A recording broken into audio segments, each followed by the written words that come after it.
পুজোর দিনই হোক বা কোনো নিরামিষ দিন, পনিরের অনেক রকম নিরামিষ রেসিপি কিন্তু আমরা এই সময় তৈরি করে থাকি।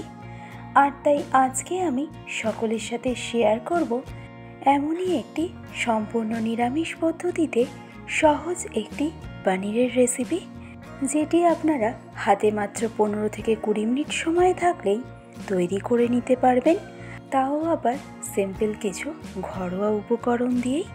আমাদের আজকের রেসিপি আলু পনির।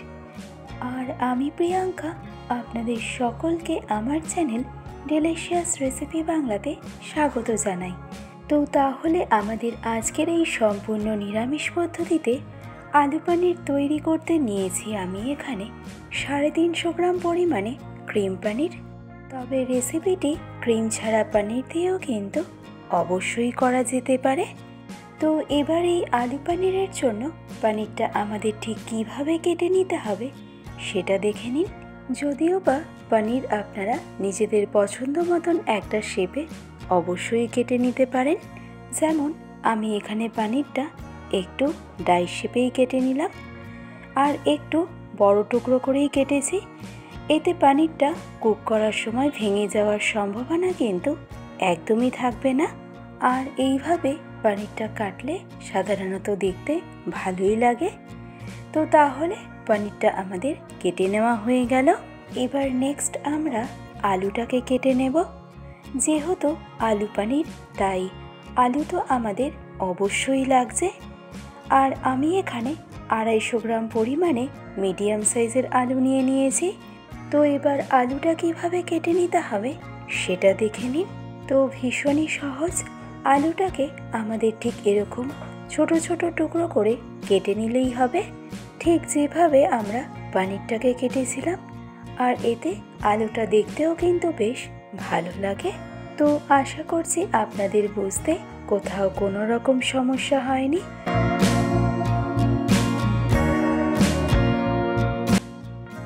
এবার ফাইনালি মেন রান্নাটা শুরু করব।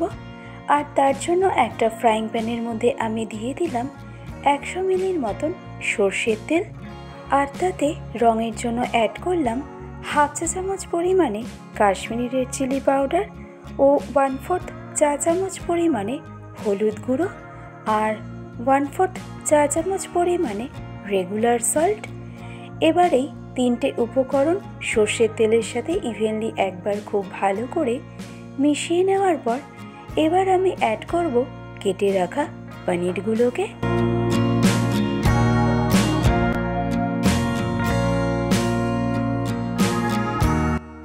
গ্যাসের ফ্লেমটাকে আমি এই সময় রেখেছি একদম মিডিয়ামে। আর এই পনিরের এক পিঠ যতক্ষণে ফ্রাই হতে থাকছে ততক্ষণে অন্যদিকে একটা বড় বোলের মধ্যে 1 কাপ পরিমাণে গরম জল, আর তাতে 1/2 চা চামচ পরিমাণে নুন ও 1/2 চা চামচ পরিমাণে চিনি অ্যাড করে জলের সাথে নুন আর চিনিটাকে আমাদের খুব ভালো করে মিশিয়ে নিতে হবে।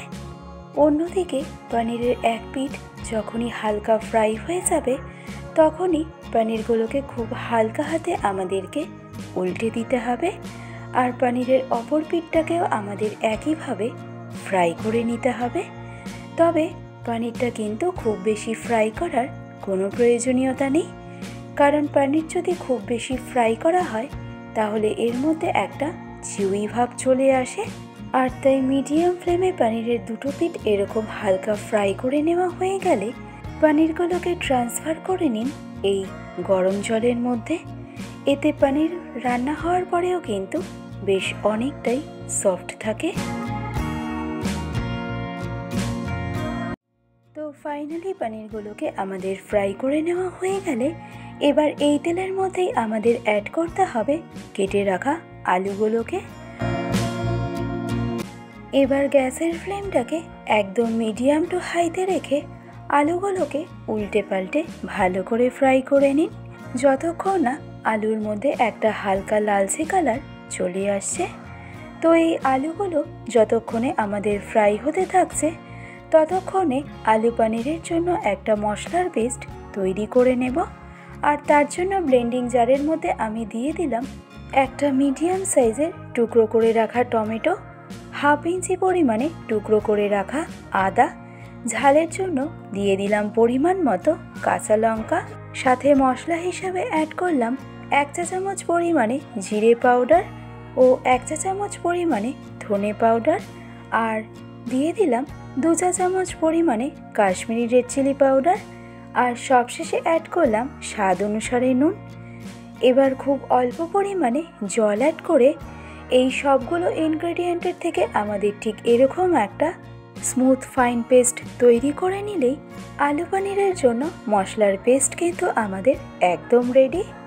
আর অন্য পাশে দেখুন আলুগুলোও কিন্তু আমাদের প্রায় 50 to 60% মতন ফ্রাই করে নেওয়া হয়ে গেছে। আর তাই এই স্টেজে আলুগুলোকে তুলে রেখে দিন একটা পাত্রের মধ্যে।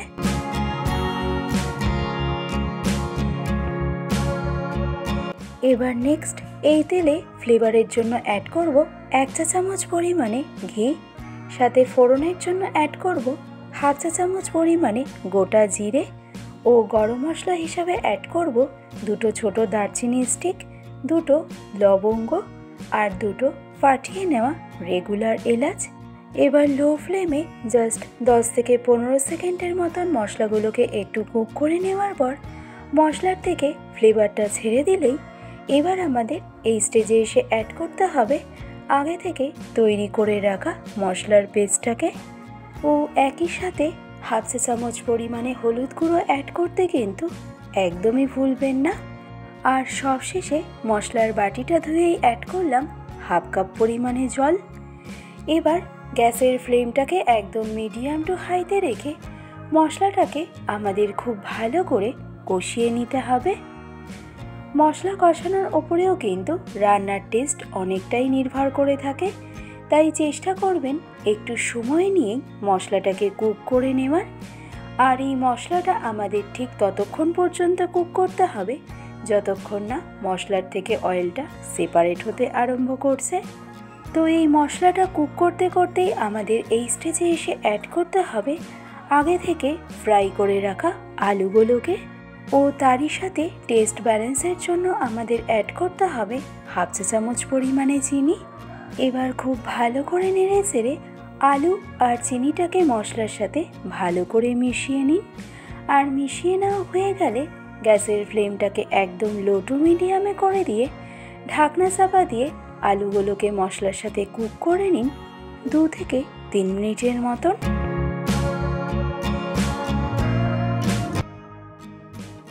ফিরে এলাম 3 মিনিট পর।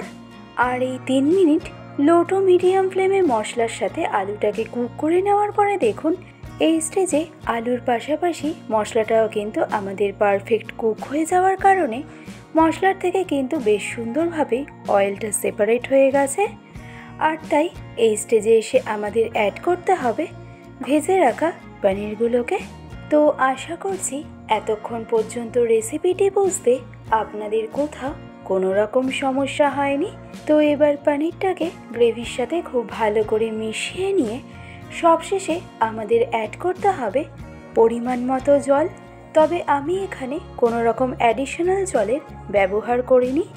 পনির ফ্রাই করার পরে যে জলের মধ্যে আমি পনিরটাকে ভিজিয়ে রেখেছিলাম সেই জলটাই আমি এখানে ব্যবহার করেছি। তো এবার ফাইনালি সব কিছু ভালো করে একবার মিশিয়ে নিয়ে ঢাকনা চাপা দিয়ে সম্পূর্ণ রান্নাটাকে এবার ফাইনালি কুক হতে দিন।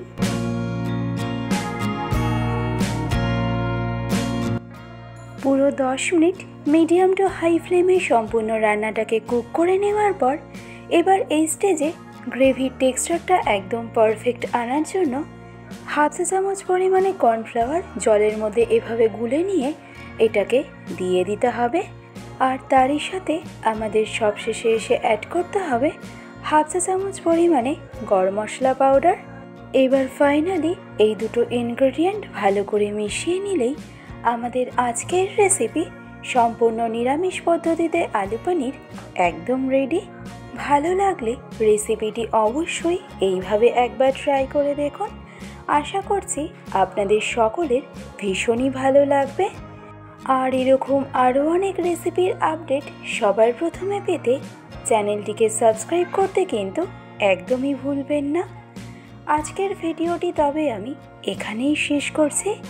আবার চলে আসব অন্য কোনো দিন অন্য কোনো এক রেসিপির আপডেট নিয়ে। ভালো থাকবেন, সুস্থ থাকবেন। ধন্যবাদ।